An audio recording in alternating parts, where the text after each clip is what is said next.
Assalamu alaikum students, how are you? Hope you all will be fine. My name is Educate Israr Ahmed. I am here in the Seed School of Business and Law. I will be teaching here contract law under the University of London external course, right? So the course name is LA 1040. Today is our introductory class in which we will discuss that what are the contracts and what are the essentials of a contract. But before knowing the contract, we must know that what is agreement. So agreement is come from a word agree and mint. This simply means when two minds agree on anything. So we can say that there is an agreement between them, right? And there is a phrase in which we are saying that all the contracts are agreements, but not all the agreements are contract. So till now we come to know that what is agreement when two minds agree, when two companies agree, when two think tank agree on certain points, then we can say that it's an agreement, right? There are certain example, we can say types of it, just like we can say kinds of agreement. These are social agreements,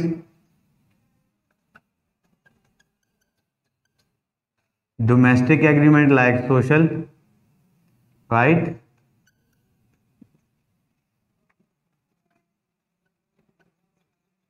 We have financial agreements. These all are agreements, right? But what is contract now? So those agreements which are enforceable by law, then it is called a contract, right? So all the agreements which are enforceable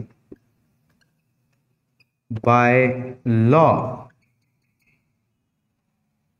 then these are called as contracts. So the thing which makes an agreement a contract is enforceable by law. So law has identified certain things which we will be discussing here, like just like the essentials of a contract. That what are the essentials? What are the things which make an agreement a contract? So we will be discussing this.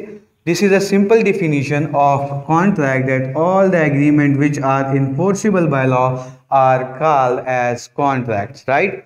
Now, when we know that these are agreements but which are enforceable by law are called contract, then can we say that this is social agreement is a contract? No, it's not a contract, because there is no rights and liabilities, no obligation on another party.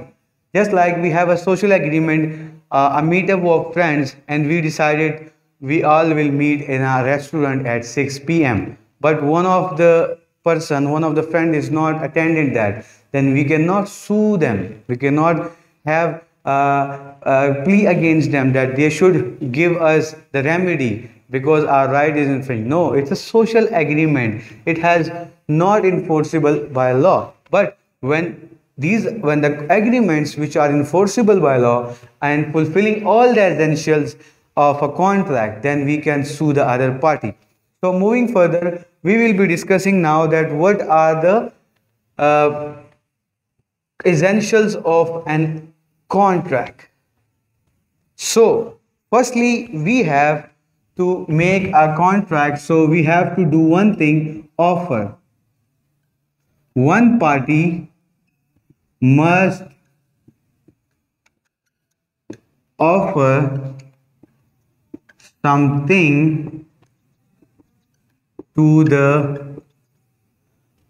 other party.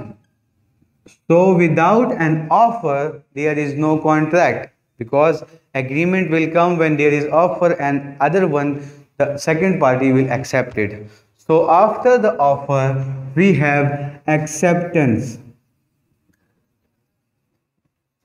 right? So the second party should accept what the first party has offered. So when this offer and acceptance is completed, then we can say that this is a kind of agreement. And then after that, this is the first thing which we will see in the contract. The second thing, then there is consideration.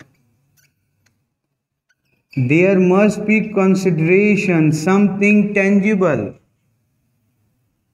some valuable thing.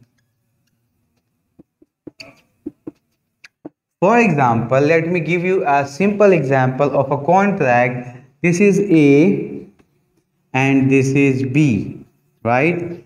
A has found 1,000. B has car.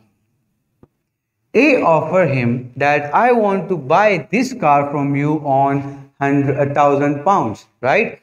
And this offer is given by this A, so he is the offeree and this is the offerer, right, to whom it may be made. So this is offer and this is acceptance. So offer is from him and acceptance is from him, and the thing, car, and this money which is involved is consideration. For A, the consideration is that car, and for B, the consideration is this money, right? So the consideration must be legal. We cannot say that you will give a car to me and I will give you some intoxication, something which is banned by law, right? And if this money is an old currency note and which is not acceptable by law, then we cannot do this. So this valuable thing must be legal. It has value in the eye of law, right? Moving further to the fourth thing, and this is intention. There must be intention. Just like A had intention to give this 1,000 pound to B and buy this car. So the intention is must, and this intention is free, voluntarily, without any force, external force, voluntarily, right? So it will be voluntarily. No one will have some influence. So this will be free from influence. There will be no undue influence. There will be no force, coercion, which will make the party do something under the force, under the influence, and which will not be voluntary. So the intention must be clear. And in commonly we use when there is money involved or money exchange the pockets or hands, then we can say that there must be some intention, right? So the fifth point will be the contractual capacity. Contractual capacity.